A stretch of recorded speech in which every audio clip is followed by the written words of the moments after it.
Okay, hello guys. Natapos na natin ang session 1 of Module 5. And now, eto na tayo sa session 2, no? So, ang session 2 is all about emergencies at work. So, ang activity 6, 7, and 8 of session 2, mabilisan na lang ito, no? So, dito na lang lahat sa isang video. So, anyway, may mga chapters naman itong video na ito. So, kung ano yung part lang na gusto nyo panoorin, at hindi nyo pa natapos dyan sa module ninyo, tignan nyo lang yung description dito sa baba. Click nyo lang yung drop down arrow dyan o video description dyan sa screen ng laptop or PC ninyo, no? Or in your cellphone. So, dito na tayo ngayon sa activity 6. So, the introductory activity of session 2, no? So, the objectives of activity 6, number 1 is to review the key learning points from the previous session on staying healthy and preventing work hazards and develop a common understanding about emergencies at work. So, the key topics and learning points of this session are the following. Types of emergencies that can occur in a workplace and how to handle emergencies, no? And there are different types of hazard, safety, chemical, biological, ways of controlling hazard. We have removed the hazard, improved work policies and procedures. So, napag-aralan natin ito sa previous na activities natin, no? Use protective clothing and equipment. So, an emergency is any unplanned event that threatens employees, customers, or the public, that shutdowns business operation, or that causes physical or environmental damage. So, eto, ang medyo bago lang dito, it's all about emergency. Ano ba tong emergency? Ito ay hindi inaasahang pangyayari na pwedeng ikapanganib ng employees, ng customer, o ng public, no? Na pwedeng ikasasara ng negosyo o pwedeng magdudulot sa atin ng kapahamakan, no? Physically or environmentally. So, yan ang emergency. And there are also different types of emergencies such as fire, natural disasters such as earthquake, flooding, typhoon also, injury, and explosions. So these are the types of emergencies. Let's have this. The next activities will be on learning what emergencies are and how to handle them. Before we moved on, though, let us review quickly what we learned about positive health and safety practices. What one hygiene practice did you start doing and how has it affected your daily routine? So, ang mga susunod daw ng mga activity, ang inyong matututunan ay tungkol sa emergencies at kung paano ito haharapin, ano? So, pero bago tayo pupunta doon, ito ay isang mag-review muna tayo tungkol sa napag-aralan natin sa nakaraan. So, may tanong dito. So, ano daw yung hygiene practice na ginagawa mo na sa mga natutunan mo doon sa previous activities, di ba? May iba't ibang health habits, no? Hygiene. So, ano na yung ginagawa mo o prina-practice mo sa mga ito? No? So, narito ang isang sample ng sagot dito. Okay, so ito ang isang sample na sagot. I started practicing the proper hand washing technique, di ba? Oh, at marami pang iba na pwede ninyong ilagay diyan. So, isa lang yung hinihingi niya, kaya pwedeng isa lang din ang ibigay natin. Okay. So, remember that it is important to always healthy and hygienic for yourself, for your family, and in order to be consistently present at work. So, dapat nating tandaan na ang ating kalusugan at kalinisan ay isang napakahalagang bagay sa ating sarili, sa ating pamilya, at sa ating ding mga trabaho, ano? So, kailangan nating maging malinis para hindi tayo sakitin. Kasi kung alam natin na alagaan ang ating sarili, parati tayong naglilinis, may iwasan natin ang mga mikrobyo, ang mga germs na pwedeng magdulot sa atin ng sakit. Okay? Alright, so now we are ready to move on to the new topic about emergencies. So an emergency is any unplanned event that threatens employees, customers, or the public, that shut down business operations, or that causes physical or environmental damage.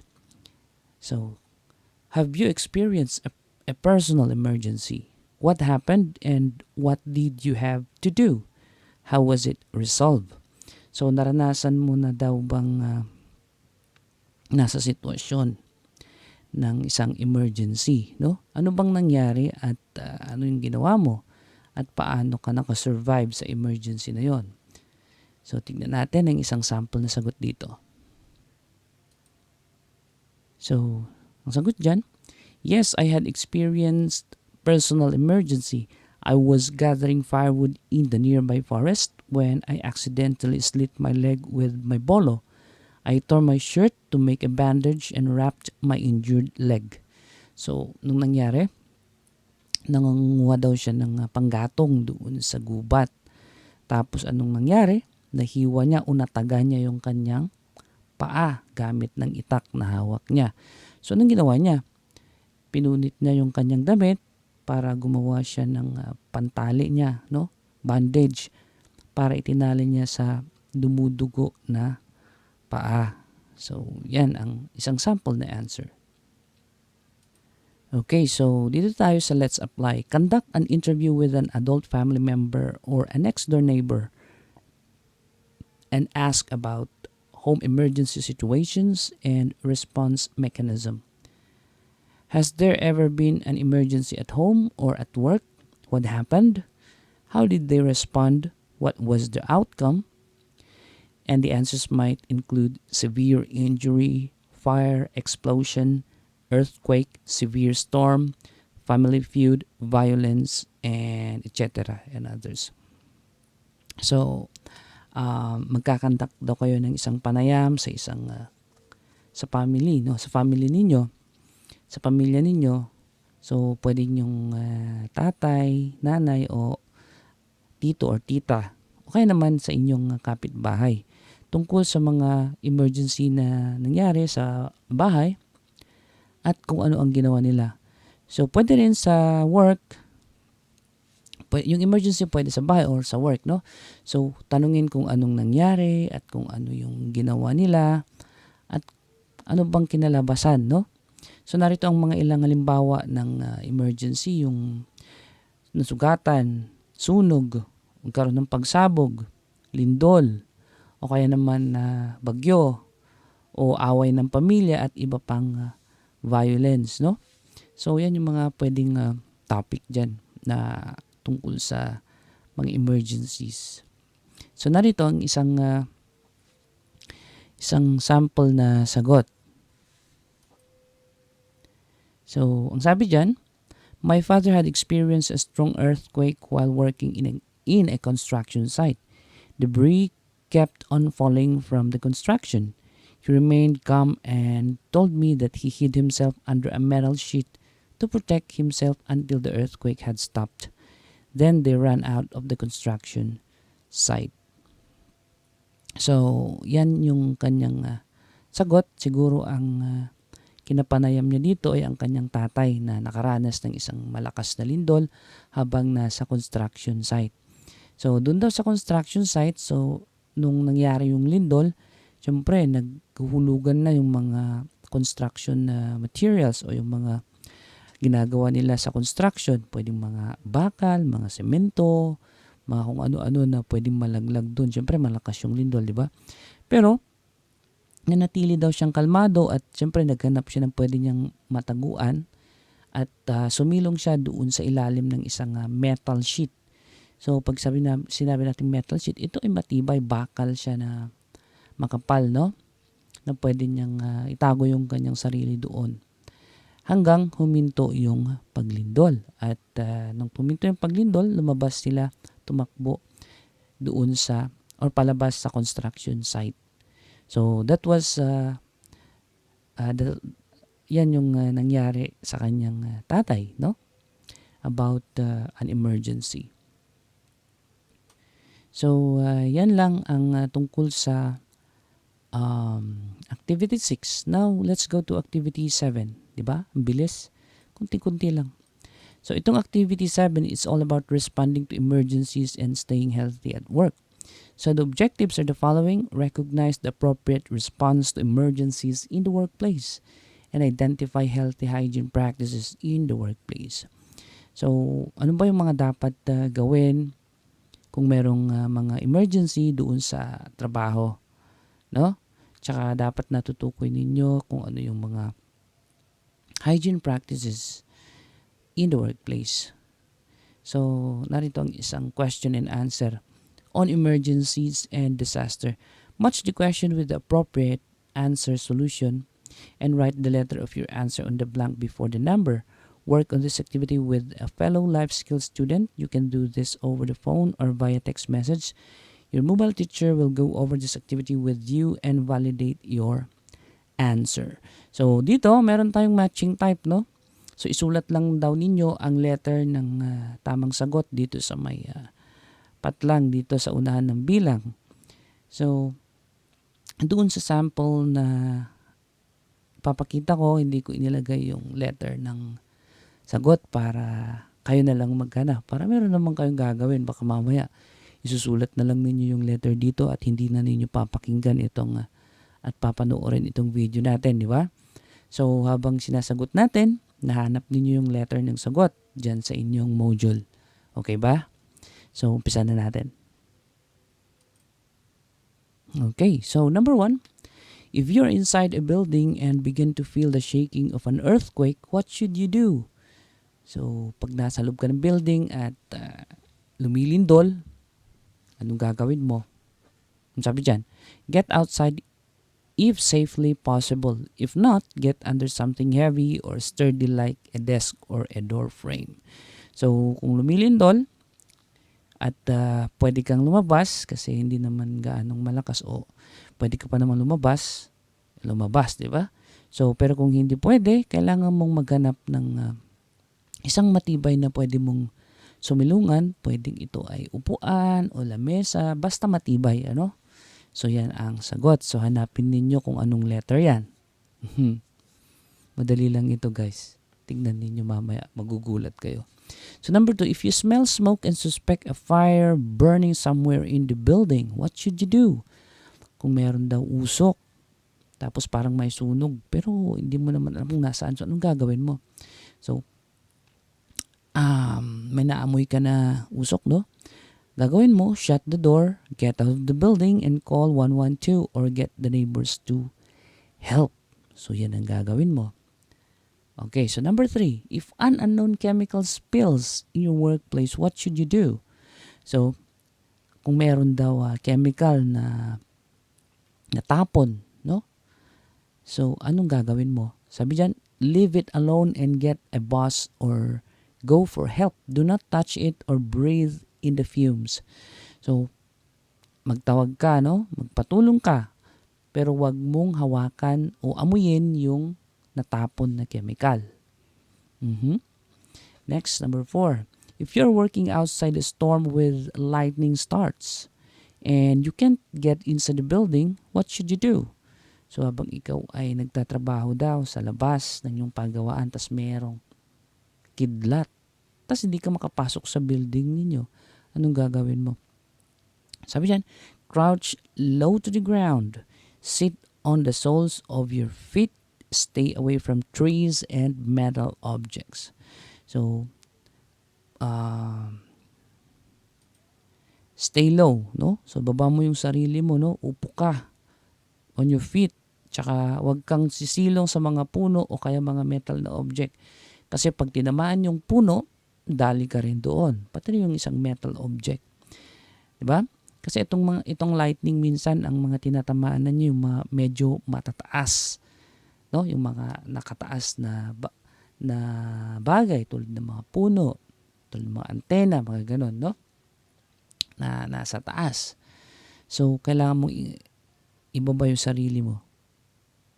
Next, Number 5, a co-worker slips and hits his head on the floor, losing consciousness. What do you do? So may kasama ka, nadulas, tapos tumama yung ulo niya doon sa sahig, nawala siya ng malay. Anong gagawin mo? Sabi dyan, don't move him because you may cause more damage. Call for help. So wag mo siyang galawin kasi baka mas lalo pang ma-injury siya, no? So magpatulong ka na lang. So yun ang gagawin mo. Alam mo kasi minsan yung mga aksidenteng ganyan, kapag ginalaw mo, may fracture pala. So imbes na nakakatulong ka, hindi na, mas lumala na yung sugat niya o yung fracture niya. Kaya dapat wag mong galawin, no? So yan. Then sa next tayo.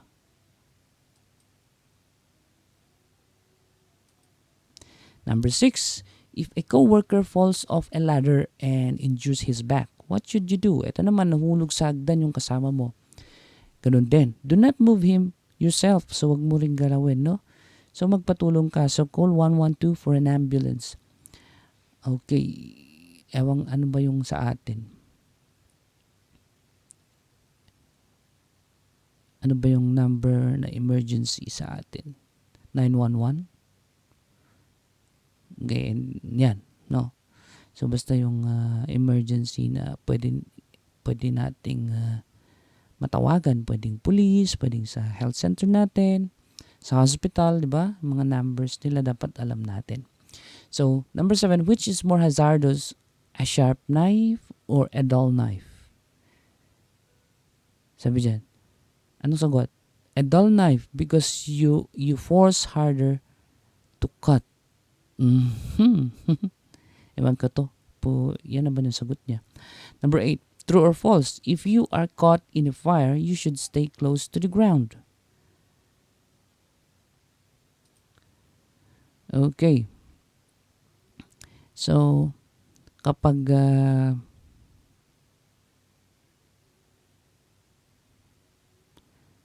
true ang sagot dyan.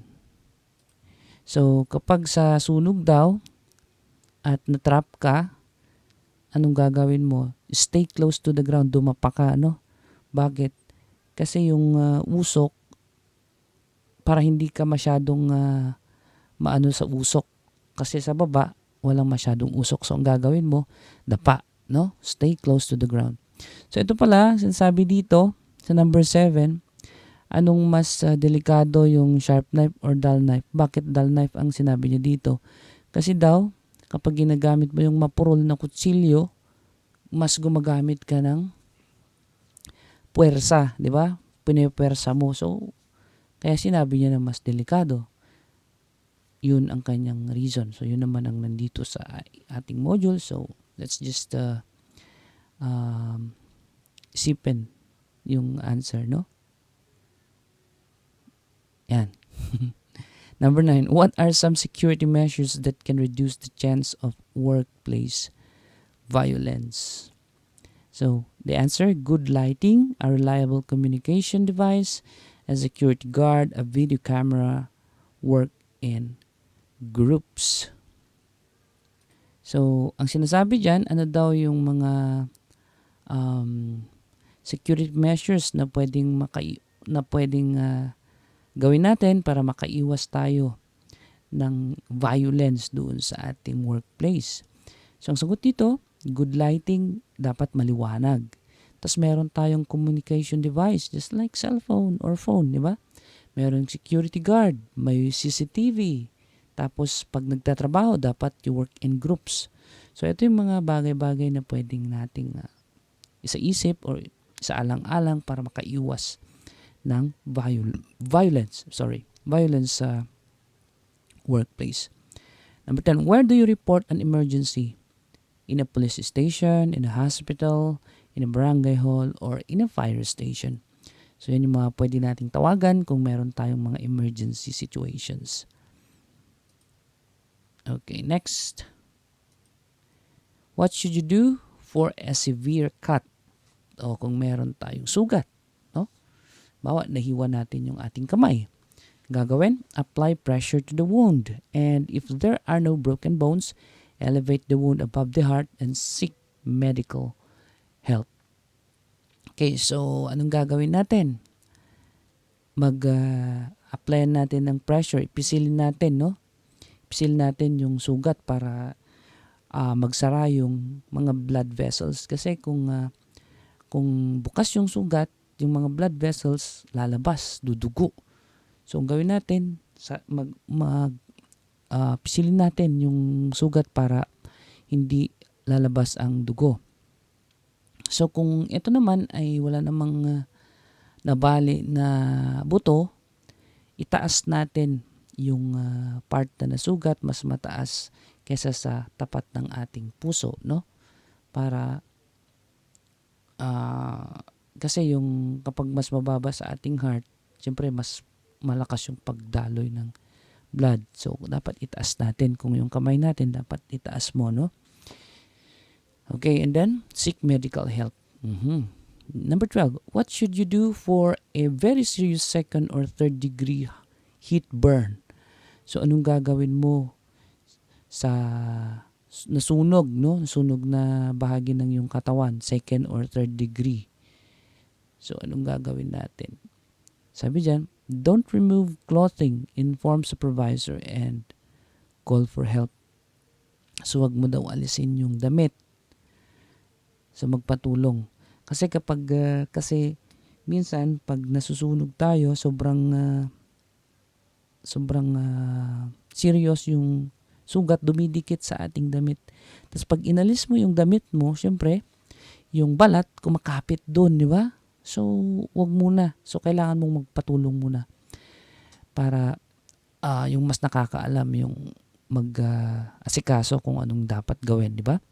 So number 13, you are working on a construction site and a co-worker falls into a trench. What should you do? So ikaw ay nagtatrabaho sa isang construction at yung isang kasama mo ay nawala ng malay tapos nahulog siya. Nahulog siya doon sa malalim. Anong gagawin mo? So sagot dyan, tell a supervisor, do not move the person until you can determine if he is injured. Bathe face gently with cool water, turn on his side if he vomits, and keep his airway clear. So wag galawin daw yung tao kung ito ay injured, no? So anong gagawin mo? Punasan mo ng malamig na tubig yung kanyang mukha para may masmasan, no? Tapos kung magbabamit siya, kailangan mo siyang ano ba ito? Dapat hindi siya nakatihaya, no? Pag nag-vomit siya, ipaside mo siya, patagilid mo siya para hindi siya ma-choke. Kasi pag nagba-vomit yung isang tao, kapag siya ay nakatihaya, pwedeng magbara yung kanyang lagusan ng hangin. So, ma-choke siya. So, ang gagawin mo, itagilid mo. Number 14, you are driving home from work. It is late and you are on a road in a remote rural area of Marawi City. Your motorcycle breaks down. What should you do? So, nandun ka sa isang liblib na lugar sa Marawi City. Saan ba ito? Sa Mindanao, di ba? Tapos yung motor mo, nagloko, siguro hindi na umandar, anong gagawin mo? Ang sagot dyan, use your cell phone if you have one and call for help. Di ba? 15, what are the steps for using a fire extinguisher? So, anong gagawin mo? Pull the pin, aim the nozzle, squeeze the trigger, sweep the extinguisher back and forth over the fire. So, yun yung gagawin. So, fire extinguisher. Okay, next. Number 16. Name 3 situations when it is necessary to wash your hands. O, napag-aralan natin to, di ba? Before eating, after going to the toilet, before breastfeeding, before preparing food, before and after changing a baby's soiled cloth or diaper, after coughing, sneezing, or blowing your nose, and many others. Number 17, give at least one item that should be included in an emergency kit. So, ano yung emergency kit? So bottled water, flashlight and batteries, first aid supplies. Yan. Number 18. Name 2 things that should be in an emergency action plan. Ito naman, action plan ha, emergency action plan. The name or the position of the person who should be in charge, escape routes, training, drills, alarm system, meeting places. So, yan dapat yung nandun sa emergency action plan. Dapat meron yan, no? Sa building, dapat meron yung mga yan. Number 19, if a chemical gets into your eye, what should you do? Flush it with water for at least 15 minutes. So, kung next na sabuyan ng chemical yung mata mo, no? Yes. So, nang gagawin mo, okay, hugasan mo ng tubig. Pwede naman yung faucet, ba? Yung dumadaloy na faucet. So, ano mo doon? Ibabad mo doon ng 15 minutes para matanggal yung chemical, no? 20. If your clothes catch fire, what should you do? So, pag nasusunog yung damit mo, anong gagawin? Tumakbo ka ba? Hindi. So, ang gagawin, stop, drop, and roll. So, huminto, tapos humiga, tapos gumulong. Or smother the flames with the blanket. So, kung may blanket naman, iano mo sa blanket yung sarili mo. Tapos, huwag kang tumakbo. Kasi alam mo yung fire o yung apoy, pag nahahanginan yan, no, di ba? Lumalaki minsan. Pag nahahanginan, mas lalo siyang lumalaki. Mas lalong lalaki yung apoy. So, yan ang dapat mong gawin. Huwag kang tumakbo. Okay, next. 21.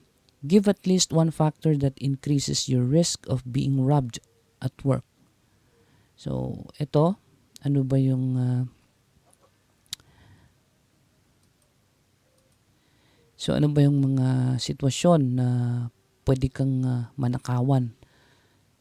Ito, kapag nag-iisa ka, di ba? Working alone, working at night, access to money. Ito, paggabi, tapos yung pera.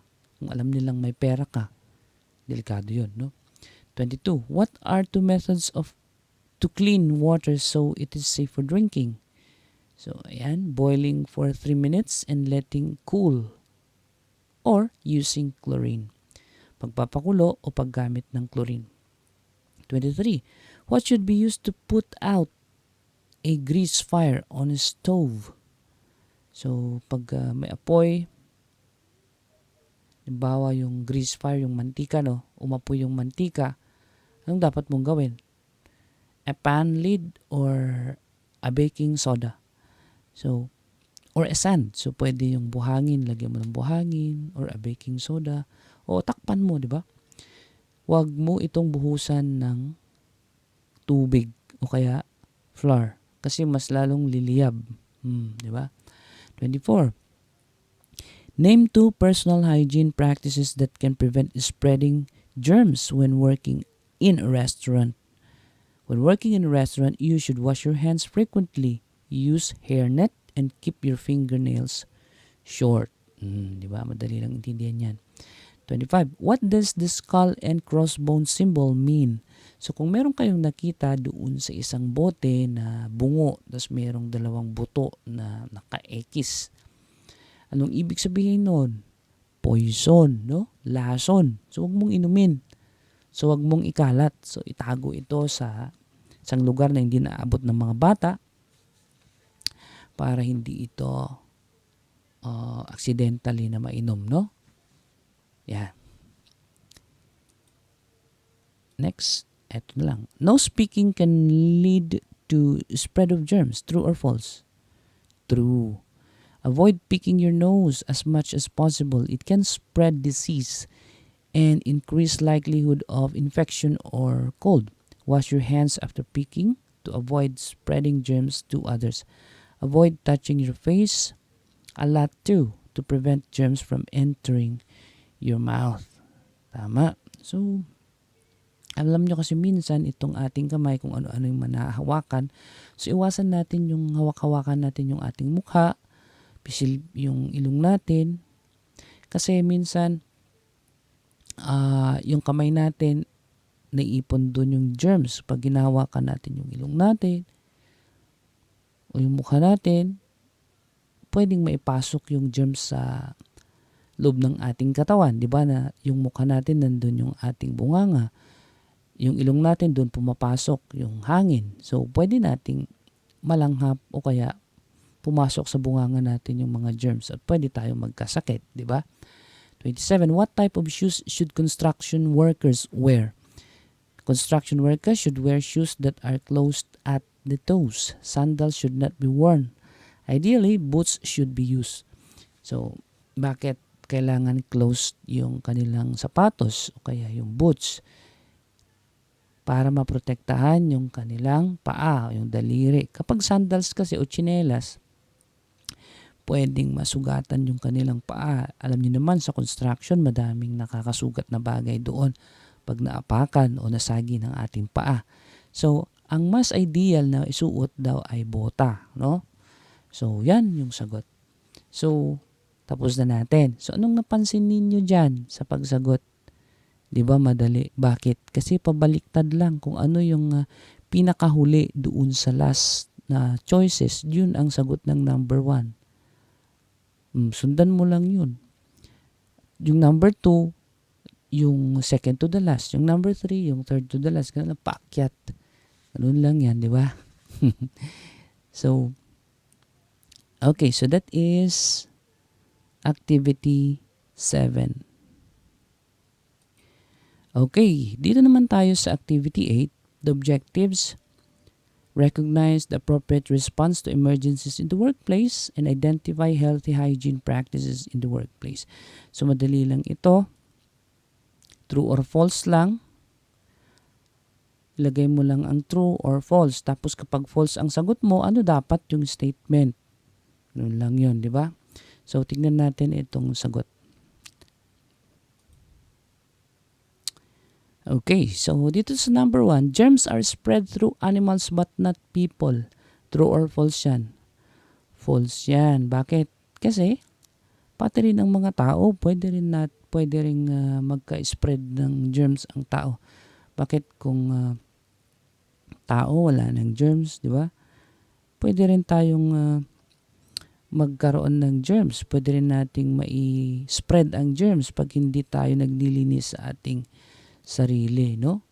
So, ano ang statement dyan na correct? Germs are spread through animals and people. Okay? Yan. Pwede rin tayong makahawa. Pwede rin tayong makalipat ng germs. Hindi lang yung animals. So, ito, personal cleanliness is important at home and work. So, the answer is true. Hazards at work can be prevented by removing the hazard, improving work policies and procedure, and staying away from work because of the hazard. So, pwede. True yan, no?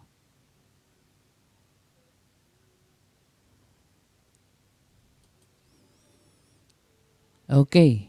So, pwede ito. Pwedeng true, no? Bakit? Kasi yung dito kasi sa last na statement, staying away from work because of the hazard. Ito medyo debatable ito. Hindi ka na magtatrabaho dahil sa hazard. Siyempre, di ba, minsan ganun. Kung merong panganib sa ating trabaho, minsan, pwedeng tumigil na tayo sa pagtatrabaho. Di ba? Kung masyadong mapanganib yung trabaho na yon para sa atin, nakakasira sa ating kalusugan, pwedeng malalagay sa panganib ang buhay natin, pwedeng hindi na tayo magtrabaho doon, maghanap ka na lang. So, the answer is true, no? So, dito naman, improving work policies and procedures can help control hazards at work. So, this is also true na pag-aralan natin ito. Then, if your clothes catch fire, run for help. So, this is false, di ba? Pag na-discuss natin ito sa Activity 7. Bakit? Di ba sabi natin kapag tumakbo ka, mas lalong lalaki yung apoy. So, ano dapat yung statement dyan? If your clothes catch fire, stop, drop, and roll. Or smother the flames with blanket. Never run. So, yan ang sagot. So, medyo hindi kumasya yan kasi maliit lang yung space dyan. Kaya, yan. Dito ito huwag niyong ilagay dyan sa taas kasi true yan. Dito sa false. Ito naman, family members do not need to wash hands before eating a meal together because they all have the same germs. Ito ay false din, no? Sabi dito, hindi daw kailangan maghugas ng kamay kasi pare-parehas naman na mayroong germs. False, di ba? Family members need to wash hands before eating a meal together because they might have germs. So, yan ang sagot. So, itong mga suggested answers, kung may iba kayong sagot dyan, pwede naman, no? So, kung may mali dito na makita nyo, pwede naman sagot nyo dyan. Diba? Okay, so, ito ay sa aking opinion lang naman, no? Okay, so that's the end of our Module 5, no? Natapos natin lahat ng activities. Pero huwag nyong kalimutan pala, itong part ng post-module activities, yung learner's reflection, di ba yung sinagot natin sa first part, sasagutin na naman dito. So, dapat mag-improve. So, dapat may mga karanasan na kayo. At marami ng karanasan sa paggawa, di ba? So, meron na dapat improvement sa ginawa nyo dati. And then, ito naman yung ating module assessment. So, dito, pwedeng sa English kayo magsagot, pwede rin sa Tagalog. So, huwag niyong kalimutang sagutan ng mga ito, basahin ng mabuti. At dito natin makikita kung meron kayong natutunan dito sa ating module. Okay, so that's the end of Module 5. Sabi dyan, congratulations, you have completed the module on work habits and conduct. You are now ready to conquer the next module of rights and responsibilities of employer, workers, and employer. Okay, bakit work habits and conduct hindi dapat, di ba? Health, safety at work. Yan. Mali yung nakasulat sa module natin. Okay, see you guys on the next video about module 6.